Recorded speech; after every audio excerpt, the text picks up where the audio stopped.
Ini pertama kalinya putra daerah Wajo berhasil menduduki kursi pimpinan DPRD Provinsi Sulawesi Selatan. Dan saya selalu menangkap pesan-pesan orang tua saya, kapan-kapan besok Anda jadi orang, maka gunakanlah pensilmu itu untuk kebaikan. Dalam mendorong pertumbuhan ekonomi daerah menuju target 8% yang dicanangkan oleh Presiden Prabowo seperti apa? Nah, melihat Sulawesi Selatan hari ini tentu pada tahun 2023 kan kelihatan sekali hanya berada di angka 4, sekian% pertumbuhan ekonomi. Kemudian di 2024 naik menjadi 5,02%. Berarti kan ada harapan besar ini melihat grafik pertumbuhan ekonomi Sulawesi Selatan. Saya sangat optimis bahwa Sulawesi Selatan pasti akan memberikan kontribusi yang besar sekali.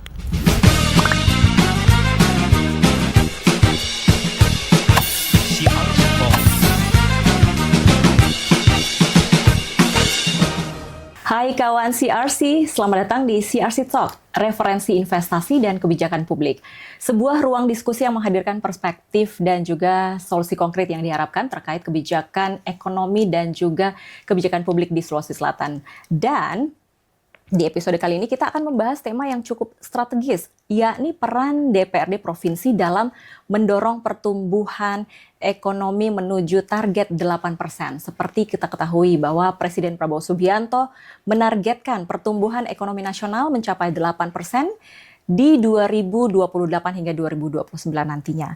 Dan Sulawesi Selatan tentunya sebagai daerah yang strategis memiliki diharapkan menjadi daerah strategis dan juga berkontribusi aktif dalam mencapai target ambisius ini. Namun, tentu saja tantangan dan halangan tidaklah mudah.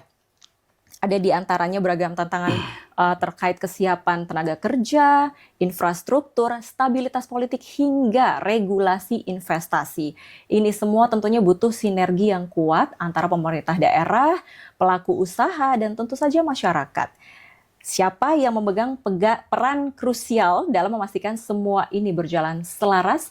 Salah satunya adalah DPRD Provinsi tentunya yang memiliki fungsi legislasi, pengawasan, dan anggaran. Untuk itu di episode kali ini kami menghadirkan Wakil Ketua DPRD Provinsi Sulawesi Selatan, ada Bapak Supriyadi Arif. Selamat datang Pak Supriyadi. Selamat Bu. Apa kabar Bu Ulfa? Sehat? Iya, sehat tentu saja. Bagaimana dengan Pak Supri nih? Pak, saya panggil Pak Upi ya, lebih akrabnya sapaannya Pak ya? Ya, kalau Pak Upi itu nama panggilan di kampung saya. Oh iya, sekarang juga kita supaya lebih akrab seperti keluarga. Gitu ya.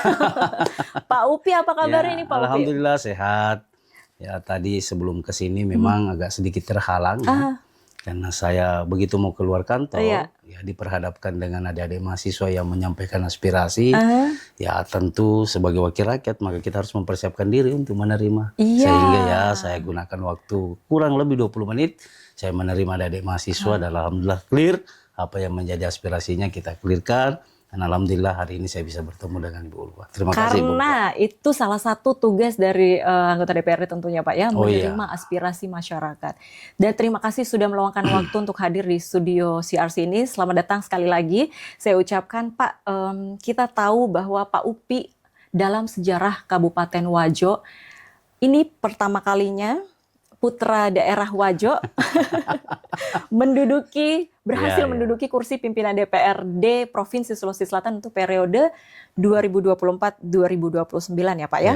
Dan di luar sana Anda dikenal sebagai sosok yang semangatnya progresif tentu saja dan memiliki semangat, dan ini baru pertama kalinya Pak Upi duduk. Ya, ini pertama kali saya menjadi di kursi legislatif ini Sulawesi Selatan.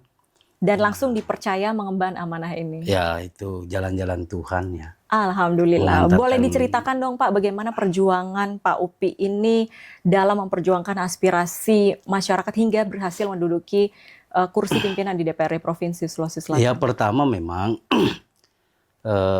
sejak saya bercita-cita menjadi anggota DPR, maka saya... Kabarnya sejak kecil ya Pak ya? Ya, sejak karena kecil melihat sosok memang ketika kuliah di Jakarta, aktif di berbagai organisasi, ya sehingga inilah yang merangsang diri saya untuk memang melibatkan diri dalam berbagai kegiatan-kegiatan yang mana kontennya lebih pada persoalan memberikan bantuan pelayanan terhadap orang-orang banyak.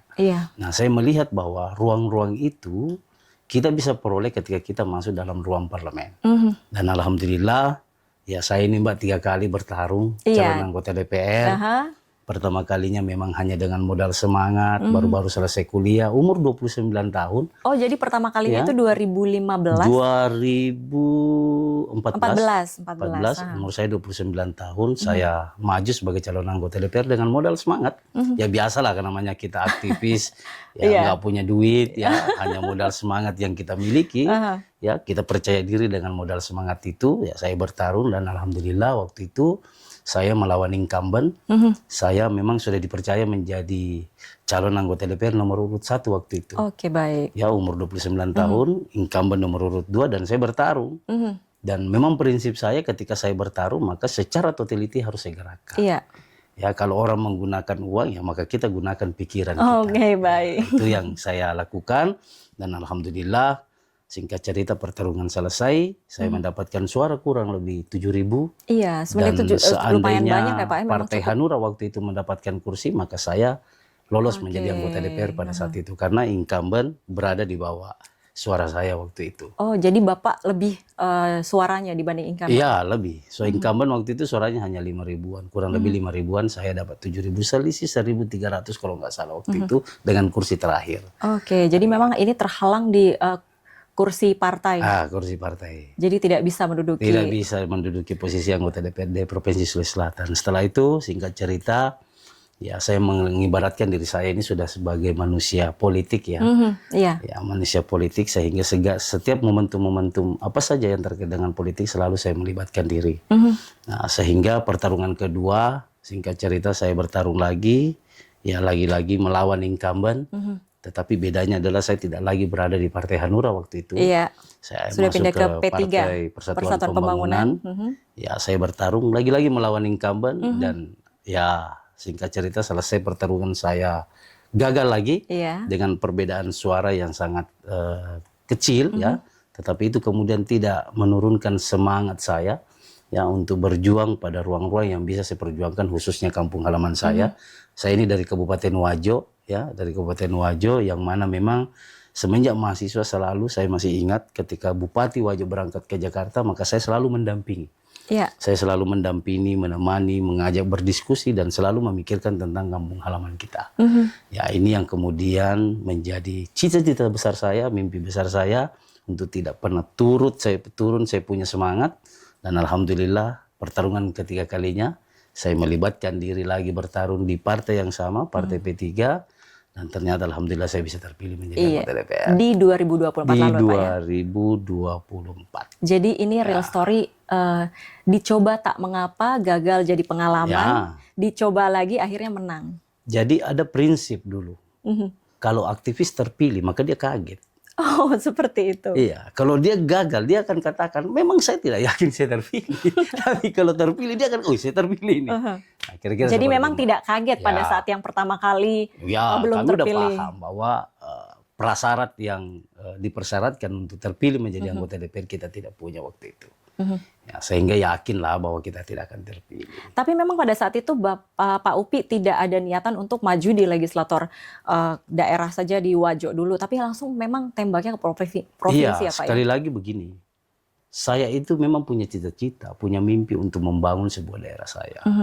Ya, karena semenjak saya kuliah, saya sering kembali ke kampung halaman saya dan yang saya temukan memang khusus menyangkut persoalan jalan ya, infrastruktur yang ya sangat parah, sampai ada yang menanam pisang. Oh ya. Sampai sebagai aksi protes. Iya, aksi protes, bahkan mereka melakukan swadaya. Sudah masyarakat yang mengumpulkan uang. Bagaimana caranya jalannya setidaknya bisa dilalui tidak berlubang. Ya, saya menganggap bahwa ketika misalnya masyarakat yang sudah turun untuk menyelesaikan permasalahan yang sesungguhnya menjadi tugas dan tanggung jawab pemerintah, maka secara tidak langsung mereka mengatakan bahwa kami tidak butuh pemerintah. Inilah yang menjadi dasar-dasar pikiran saya sehingga saya tidak pernah mundur sedikit pun untuk bertarung di DPRD provinsi karena saya menganggap bahwa ketika saya masuk maka di situ ada ruang besar yang akan saya pergunakan untuk membantu masyarakat Wajo. Alhamdulillah hari ini saya sudah 5 bulan menjadi anggota DPRD provinsi. Sudah banyak. Tupoksi saya jalankan secara baik hampir setiap Di saat. Komisi D untuk Saya wakil koordinator ketua di untuk, Komisi D. iya, dan yang itu memang khusus untuk pembangunan. Saya minta khusus memang itu, karena itu cita-cita saya. Oke, baik. Ya, beberapa hari yang lalu, hari Sabtu saya turun ke Wajo, ada agenda peletakan batu pertama pondok pesantren, dan saya lalui itu jalan rusak itu. Ya, saya turun dari mobil, masyarakat sudah berteriak, "Pak, bagaimana jalanan kami?" Ya, akhirnya singkat cerita tadi pagi saya undang secara khusus Kadis PUPR. Ibu Kadis, saya datang ke ruangan saya dan saya diskusi, dan saya menitipkan khusus bahwa tolong ini diperhatikan secara khusus, dan alhamdulillah beliau juga saya tangkap punya komitmen yang kuat, dan dia menyampaikan, insya Allah Pak Wakil, saya akan berupaya semaksimal mungkin untuk dikerjakan kita punya jalanan. Kira-kira begitu Mbak Ufa. Luar biasa. Tidak heran sebenarnya bahwa yang saya katakan tadi, di luar sana banyak yang mengatakan Pak Upi adalah sosok yang punya semangat progresif untuk bisa memperjuangkan aspirasi rakyat, dan terbukti dengan karena ini Pak Upi dari Dapil Wajo Sopeng. Wajo Sopengnya. Baik, Pak, Bapak juga dikenal sebagai salah satu figur yang merepresentasikan regenerasi politik. Kalau Anda sendiri, bagaimana Anda melihat peran Anda sendiri di DPRD Sulsel ini dan pengaruh Anda di DPRD saat ini? Ya, pertama, ya ini tanda kutip ya, ini pandangan saya Mbak Ufa ya, bahwa sudah sangat tepat ketika misalnya anak muda yang menjadi anggota DPR. Sangat tepat, kan ternyata repot ini. Menjadi anggota DPR repot ini. Anak saya itu mulai protes. Berhari-hari kita nggak pernah di rumah. Ya, kita balik dari kunjungan keluar kota paling ya 1 hari 2 hari jalan lagi. Kita membutuhkan stamina yang kuat. Ya, sehingga menurut saya dengan representatif anak muda yang hadir di parlemen hari ini, ya memang sudah sangat tepat. Karena kita membutuhkan stamina yang kuat, ya, kita punya pemikiran yang harus kencang menjemput apa yang menjadi persoalan masyarakat kita hari ini. Saya tidak ingin mengatakan bahwa orang tua tidak punya ruang besar lagi, ya. Tetapi ketika kita bicara tentang sumber daya, ya saya pikir anak muda yang punya lebih peran seperti itu. Tetapi sekali lagi bahwa ya pemudanya harus sedikit berkualitas, karena banyak juga anak muda, ya, posisinya sebagai anak muda, tapi secara kualitas dia tidak memiliki. Tapi sebenarnya juga bisa, Bapak bisa menjadi sosok inspirasi bagi para pemuda, karena walaupun anak Pak Upi tadi bilang sempat protes, bukankah juga dulunya Pak Upi juga ikut-ikut dengan orang tua pada saat mereka ada syiar begitu. Jadi memang sudah terbiasa melihat hal itu. Jadi untuk generasi muda juga memang seharusnya sudah membiasakan diri sejak usia muda untuk bisa maju menjadi pemimpin. Oh iya, saya pikir talenta itu kan udah mulai kita bangun sejak kecil. Udah kelihatan itu talenta orang itu. Ya saya memang sejak kecil karena bapak saya pernah menjadi kepala kantor Departemen Agama di Kabupaten Wajo, dan memang banyak berkeliling ke daerah-daerah, ya, dan saya sering mengikuti itu. Dan saya selalu menangkap pesan-pesan orang tua saya bahwa saya ada bahasa Bugis yang dilontarkan itu bahwa kapan-kapan besok Anda jadi orang, maka gunakanlah pensilmu itu untuk kebaikan. Luar biasa. Itu pesan orang tua saya. Pesan yang tertanam hingga saat ini. Pesan yang tertanam. Yang membentuk sosok Pak Upi saat ini. Sehingga saya, Mbak, tidak pandang bulu siapapun orang yang datang di ruangan saya, sepanjang saya ada di kantor, maka saya pasti terima. Dan siapapun yang menyampaikan aspirasinya sepanjang membutuhkan kebijakan, ya, sebagai tupoksi sebagai anggota DPR, maka saya pasti selesaikan permasalahan ini. Itu menjadi karakter dan ciri khas saya. Iya, tugas nomor satu untuk melayani masyarakat. Buktinya tadi kita juga agak terlambat menunggu Pak Upi, karena Pak Upi harus menerima aspirasi dari masyarakat dulu. Baik, Pak, kita berbicara tentang peran strategis DPRD dalam akselerasi ekonomi daerah. Sebagai Wakil Ketua DPRD Sulsel yang juga membawahi Komisi D, bidang pembangunan, Bapak melihat peran legislatif dalam mendorong pertumbuhan ekonomi daerah menuju target 8% yang dicanangkan oleh Presiden Prabowo seperti apa? Pertama begini, sama-sama kita pahami bahwa Presiden menyampaikan ada target 8%, angka 8% yang akan kita capai. Ya, baik pemerintah provinsi maupun pemerintah pusat. Nah, melihat Sulawesi Selatan hari ini, tentu pada tahun 2023 kan kelihatan sekali hanya berada di angka 4,sekian persen pertumbuhan ekonominya. Kemudian di 2024 naik menjadi 5,02%. Berarti kan ada ada harapan besar ini melihat grafik pertumbuhan ekonomi Sulawesi Selatan. Iya. Nah, ketika kita pelajari 5,02% itu ternyata sumber yang memberikan kontribusi besar itu adalah perdagangan, kemudian pertanian, kelautan. Iya, yang memang menjadi andalan dari yang memang Sulawesi menjadi Selatan. andalan Sulawesi Selatan. Dan hari ini Menteri Pertanian ini adalah orang Sulawesi Selatan. Ya, dianggap Sulawesi Selatan mampu memberikan kontribusi besar pada wilayah pertumbuhan ekonomi. Ya, sehingga saya menangkap bahwa melihat peluang itu dengan strategi-strategi yang dilakukan oleh pemerintah Provinsi Sulawesi Selatan, saya sangat optimis bahwa Sulawesi Selatan pasti akan memberikan kontribusi yang besar soal itu. Jadi bisa ya Pak ya, bisa optimis dong, untuk 8% harus optimis.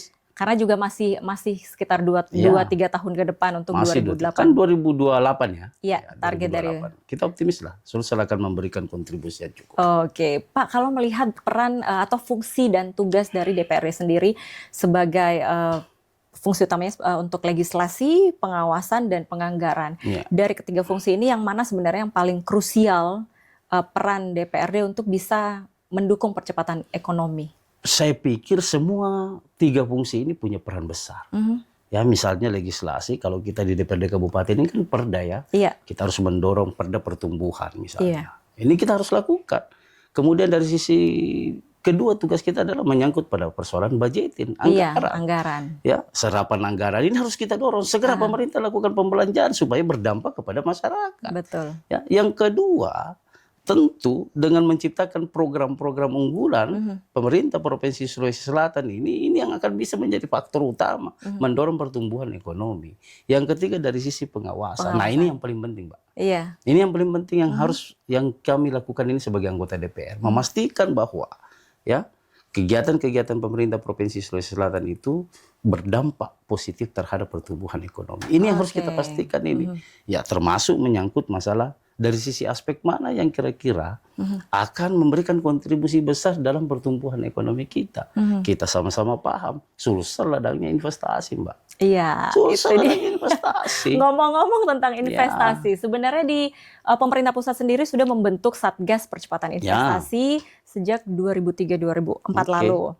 Dan di Sulawesi Selatan sendiri hanya ada beberapa atau baru ada beberapa satgas investasi itu, salah satunya di Kabupaten Luwu.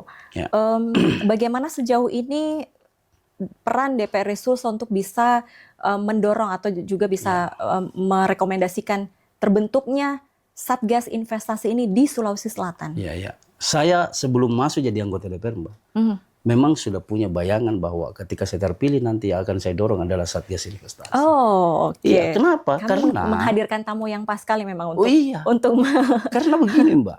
Orang mau masuk berinvestasi, tentu sebelum berinvestasi dia harus mendalami. Mana kami harus berdiskusi tentang investasi yang ada di Sulawesi Selatan. Iya, betul sekali. Nah, ketika ada Satgas Percepatan Investasi, maka tentu para investor sebelum masuk ke Sulawesi Selatan tentu akan ketemu dengan Satgas Investasi, akan berdiskusi dalam berbagai hal sehingga mereka berinvestasi itu tentu nyaman, aman, dan bisa terrealisasi apa yang menjadi target mereka. Ya, misalnya Sulawesi Selatan, Mbak. Setuju saya. Saya memang melihat bahwa di Sulawesi Selatan ini ya ada beberapa daerah yang sudah membentuk Satgas Investasi ya, dan kami Sulawesi Selatan juga, saya khususnya di komisi saya sudah mendorong itu. Dalam RDP, dalam rapat-rapat internal kami selalu membahas itu, dan alhamdulillah kami ini masuk gubernurnya ada dua, Mbak, ini. Ya, ada Prof Sudan, dan kemudian Prof Fajri. Dan alhamdulillah kedua-duanya PJ Gubernur ini di mana setiap kami bertemu selalu berdiskusi tentang Satgas Investasi ini. Pak Dewan, tolong bantu kami agar segera didorong ini supaya lahir ini Satgas Investasi. Dan alhamdulillah diinisiasi oleh Kajati kalau nggak salah ya, di November itu lalu. Kajati, kemudian BPN, BPN bersama pemerintah Provinsi Sulawesi Selatan sudah menyepakati ada MOU yang disepakati untuk mendorong terciptanya Satgas Investasi. Dan saya pikir mungkin agak sedikit terhambat sampai keluar pergubnya belum keluar karena mungkin pada persoalan transisi, Mbak ya. Insya Allah tanggal 20 gubernur yang baru akan dilantik. Jadi kan sebenarnya memang Satgas Percepatan Investasi ini juga membantu untuk para investor dan juga pelaku usaha untuk bisa mengatasi hambatan birokrasi. Dan ini sebenarnya rekomendasinya sudah harus dibentuk 2004 atau 2003 lalu.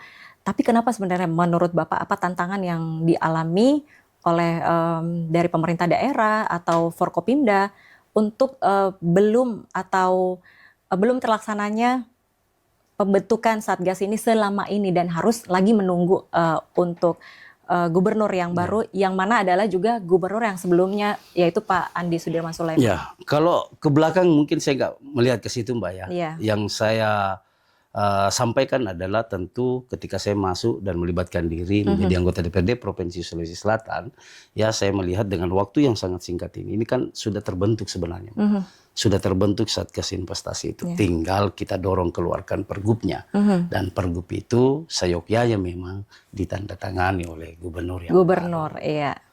Kita selalu berdiskusi dan selalu mendorong itu, segera diterbitkan itu. Jadi DPRD sudah siap dan mendukung penuh ya, untuk pembuatan pergub untuk Satgas Percepatan Investasi Provinsi Sulawesi Selatan. Kita sudah dorong itu secara kelembagaan ya, di komisi saya ya kita membuat risalah hasil rapat dan kita cantumkan itu bahwa kita segera meminta kepada pihak Gubernur Sulawesi Selatan untuk segera menerbitkan pergubnya tentang Satgas Percepatan Investasi. Ini penting sekali, Mbak. Ini penting Salah sekali. satu juga yang sudah ada di Sulawesi Selatan itu ada Satgas Percepatan Investasi di Kabupaten Luwu, yang mana juga sudah berkolaborasi dan berkoordinasi dengan salah satu perusahaan tambang yaitu Masmindo Dua Area. Dalam hal hambatan-hambatan birokrasi ataupun bahkan juga penerimaan masyarakat seperti itu. Bagaimana menurut Pak Upi melihat kinerja dari Satgas di daerah-daerah ini dan khusus di Kabupaten Luwu kolaborasi dengan tambang MDA ini? Kalau saya sih melihatnya begini, Mbak. Jujur saja pernah saya RDP ini barang. Saya pernah memanggil dari teman-teman Satgas Investasi Luwu. Ya, kemudian dari pihak Masmindo juga saya hadirkan waktu itu. Kemudian kami berdiskusi, ya saya melihat bahwa peran-peran dari dari Satgas Percepatan Investasi itu sesungguhnya sudah melakukan secara maksimal. Saya lihat. Ya dari berbagai kan persoalan di sana itu adalah persoalan lahan, Pak ya.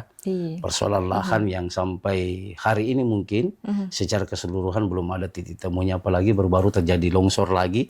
Tentu ini menjadi berita yang cukup menarik dan ya tentu akan merugikan pihak Masmindo karena serangan-serangan pasti itu masuk bahwa ya banjir terjadi dan menyebabkan ada korban dan menyudutkan kepada pihak Masmindo ya. Nah, sehingga sekali lagi bahwa dengan lahirnya Satgas Investasi Percepatan di tingkat Provinsi Sulawesi Selatan tentu akan membangun kolaborasi yang baik dengan teman-teman Satgas Percepatan di tingkatan daerah.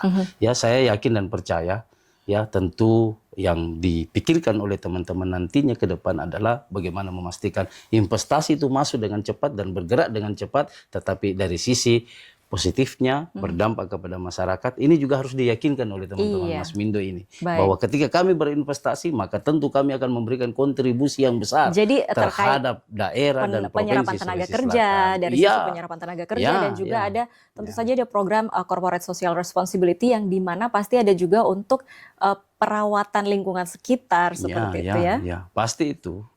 Tetapi yang paling penting di sini adalah memastikan yang memang menjadi haknya masyarakat, lahannya belum dibebaskan. Saya minta secepat mungkin clearkan permasalahan itu dan mungkin pemerintah daerah bisa membantu soal itu. Lalu bagaimana sebenarnya dengan terkait dengan ada hambatan dan tantangan dari Kabupaten Luwu, salah satu contoh dengan Masmindo Dua Area dan juga sebenarnya kebutuhan Satgas Investasi di provinsi ini kan terlalu jauh sebenarnya Pak ya kalau untuk ke nasional. Bagaimana Pak Upi melihat sejauh ini kebijakan nasional dan juga pemerintah daerah untuk sinkronisasinya? Pemerintah daerah harus menjalankan keputusan apa yang menjadi ketetapan pemerintah pusat. Ya, dan mereka ada perwakilan, pemerintah pusat ada perwakilan di daerah. Ya, dan tentu setiap saat bisa bertemu, berdiskusi bagaimana menyelesaikan permasalahan itu. Jadi tentu saja menurut Pak Upi sejauh ini sebenarnya tidak ada terlalu masalah antara Luwu ke pusat begitu? Nggak ada masalah kok. Pemerintah daerah Luwu ketika kami RDP sangat jelas. Mereka mendorong segera Masmindo ini beroperasi. Sehingga ini kan begini Mbak. Belum beroperasi saja, Masmindo sudah memberikan kontribusi yang cukup besar terhadap pemerintah daerah. apalagi kalau sudah beroperasi. Aha. Ya, tetapi kan sebelum beroperasi di sana banyak persoalan-persoalan yang harus diselesaikan. Dan tentu saja kita harapkan ada Pergub ini lebih memudahkan lagi. Dengan hadirnya Pergub itu tentu ya, bukan hanya Mas Bindo lah ya, termasuk investor-investor yang lainnya. Dari sektor lain, dari sektor industri lainnya. manufaktur. Seperti banyak hal yang bisa dirasakan manfaatnya ketika Pergub ini segera turun. Oke, Kira-kira seperti Pak, itu, kita bisa lihat juga bahwa sebenarnya stabilitas politik ini sedikit banyak mempengaruhi iklim investasi. Langkah konkret DPRD dalam memastikan kebijakan ekonomi ini tidak terhambat oleh dinamika politik dan sosial di Sulawesi Selatan? Ini yang menjadi rumit ini, Mbak. Per hari ini memang menjadi diskusi. Di setiap kami bertemu, berkumpul, ini yang menjadi diskusi yang hangat di teman-teman DPRD. Karena berbagai program, berbagai kegiatan yang kita rancang sedemikian rupa. Tiba-tiba kebijakan dari pusat berubah, maka tentu akan mempengaruhi. Terkait efisiensi anggaran. Pasti mempengaruhi ini. Tetapi kan ketika kita mendengar pidato presiden ya, yang mana sedikit ada ruang pihak swasta di sini yang dibuka, ini menjadi pintu masuk sebenarnya bagi teman-teman pengusaha untuk berinvestasi di daerah. Iya, jadi di sisi lain bahwa ada pemangkasan, ada efisiensi anggaran, ada juga target untuk mencapai ekonomi 8% di tahun 2028 ini. Namun Presiden juga membuka peluang untuk investasi asing bisa membantu membangun Indonesia dalam hal infrastruktur dan sektor-sektor lain. Secara gambaran besar, Mbak, saya menangkap bahwa konsep yang dilakukan oleh Presiden kita dengan melakukan pemangkasan yang mana ujungnya beliau yakin dengan pemangkasan ini akan meningkatkan kesejahteraan masyarakat yang akan datang. Ya, beliau yakin soal itu. Cuma memang hari ini pemerintah belum ada yang menjelaskan secara detail. Ya, berapa sih putaran anggaran yang akan terjadi nanti dengan program BGN misalnya yang banyak yang lagi rame diskusi gizi gratis. Badan Gizi Nasional itu BGN, yang punya perencanaan tentang makan gratis itu ini kan harus ada hitungan-hitungan, harus ada angka yang disampaikan ke masyarakat bahwa misalnya 300 triliun yang kita keluarkan anggaran untuk membiayai makan gizi ini, maka kemudian the next-nya akan bisa menghasilkan 500 sampai 600 triliun. Ini yang tidak dijelaskan. Nah, kalau ini dijelaskan secara detail, ada angka-angka yang disampaikan kepada masyarakat, publik bisa menilai bahwa ini manfaatnya ternyata jauh lebih bagus. Saya sih merasakan bahwa ini bisa bermanfaat jauh lebih bagus. Pertama, ya, pedagang telur, Pak. Ya, ini setiap hari loh. Saya hitung-hitung satu dapur gizi itu mungkin sampai 35 juta per hari yang harus dia keluarkan. Ya, dia keluarkan. Putaran ekonomi itu akan jadi dan itu sebulan untuk satu dapur saja sekitar 1 miliar gitu. Jadi tentu saja juga memberdayakan pedagang-pedagang kecil di sekitar. Dan saya melihat ada peraturan yang dia sampaikan bahwa pekerja-pekerjanya juga harus warga sekitar yang di mana ada lokasi dapur gizi di karena situ. Dapur ini bekerja 24 jam, Pak. Jadi memang ada sesungguhnya ini juga membuka peluang kerja yang cukup besar ini, Mbak Lupa. Baik, terakhir nih Pak, dalam menciptakan iklim investasi yang kondusif, regulasi pro investasi menjadi kunci tentu saja. Dan apa inisiatif regulasi yang sedang atau akan didorong oleh DPRD Sulsel ke depannya untuk menarik lebih banyak investasi lagi di Sulawesi Selatan? Yang pertama, pandangan saya adalah tentu harus membuka ruang secara regulasi ya, tidak terlalu memberatkan para investor masuk ya. Oke, baik. Ya, itu harus kita sampaikan kepada investor. Ya, seperti mungkin ya saya harus menyebut nama. Pernah dilakukan oleh Pak Ilham Arif Syarajudin di Kota Makassar ya. Begitu banyak investor masuk di Sulawesi Selatan, khususnya di Kota Makassar. Ternyata setelah kita pelajari dari sisi regulasi ini dipermudah. Dibukakan ruang selebar-lebarnya kepada para investor. Ya, setelah masuk barulah kita diskusi apa asas manfaatnya terhadap daerah kita. Tentu saja seluruh kebijakan itu pasti dampaknya ke masyarakat kita. Itu yang kita harapkan. Ya, serapan tenaga kerja misalnya bisa kita kunci dengan lahirnya peraturan daerah. Tenaga kerjanya harus orang warga sekitar. Itu bisa kita warga lakukan. Lokal gitu. Ya, karena salah satu sumber yang besar untuk meningkatkan pendapatan asli daerah kita, ya tentu dari investasi. Tentu saja seperti itu, dan juga tentu saja diharapkan juga seperti yang tadi saya sampaikan bahwa kolaborasi antar pelaku usaha atau investor dan Ya. juga pemerintah daerah dan juga masyarakat secara luas Ya. seperti itu. Dan kita harapkan saat ini kan kepala daerah terpilih sudah akan masuk retret mulai besok hingga tanggal 28 Februari nanti. Jadi Ya. diharapkan tentu saja sejalan dengan Ya. apa yang dicita-citakan oleh pemerintah pusat Ya. untuk mencapai target pertumbuhan ekonomi 8% ini, apa-apa saja langkah konkretnya. Kita tunggu juga untuk pembentukan pergub untuk Satgas Investasi Daerah. Baik, terakhir apa yang mau disampaikan? Mungkin ada pesan untuk pada masyarakat dari Pak Supriyadi Arif selaku Wakil Ketua DPRD Provinsi Sulawesi Selatan. Silakan Pak sebagai penutup. Terima kasih Mbak Ulfa. Ini sangat penting ya karena terkait dengan apa yang menjadi tupoksi saya sebagai anggota DPRD Provinsi Sulawesi Selatan, yang mana tentu sudah mempersiapkan diri untuk memperjuangkan apa yang menjadi aspirasi masyarakat. Untuk itu saya 5 bulan menjadi anggota DPR, saya ada program yang namanya Lapor Pak Dewan. Ya, jadi terkait dengan apa yang menjadi persoalan-persoalan di daerah, ini menjadi tugas saya untuk menyelesaikan persoalan itu. Dan hari ini alhamdulillah mulai pagi saya dengan agenda penuh ya, datang dan menerima aspirasi masyarakat baik yang ada di Kabupaten Wajo, Sopeng dan beberapa daerah lainnya. Alhamdulillah saya tuntaskan. Ya, dan tentu harapan besar saya adalah ruang komunikasi itu tidak lagi dibatasi antara masyarakat dengan pemerintah, khususnya diri saya sebagai anggota DPRD Provinsi Sulawesi Selatan, maka saya membuka diri. Siapapun ketika ada persoalan-persoalan yang memang membutuhkan kebijakan, yang memang membutuhkan keterlibatan saya sebagai anggota DPR, maka tentu saya membuka diri. Luar ya, biasa. Kantor saya siap terima. Jadi setiap hari kerja Pak? Ya, setiap hari kerja. Di rumah jabatan saya. Kalau kantor sudah tutup, saya pindah lagi di rumah jabatan saya. Saya siap menerima. Dan kalau tidak punya kesempatan hadir, kita bisa menggunakan sosial media yang ada dan bisa menelpon langsung saya. Kabarnya memang HP-nya selalu aktif 24 jam ya Pak. kalau persoalan handphone, saya memang aktif 24 jam. Ya, jadi kadang-kadang saya sudah tidur berdering ya saya harus bangun. Baik.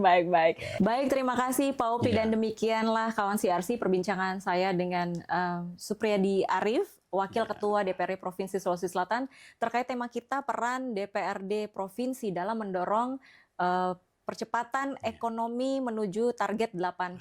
Dan kami juga menyarankan Anda untuk subscribe channel CRC Talk ini untuk mendapatkan referensi informasi, investasi dan kebijakan publik. Dan kami harapkan ada pesan dari Anda terkait saran dan juga pendapat Anda tentang narasumber dan juga tema yang kami hadirkan dalam CRC Talk ini.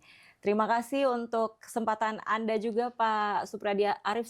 Sekali lagi terima kasih. Sama-sama Mbak. Sampai ketemu di lain kesempatan Pak ya. Insya Allah, kapan saja diundang kita siap. Sampai jumpa. Silakan minum Pak.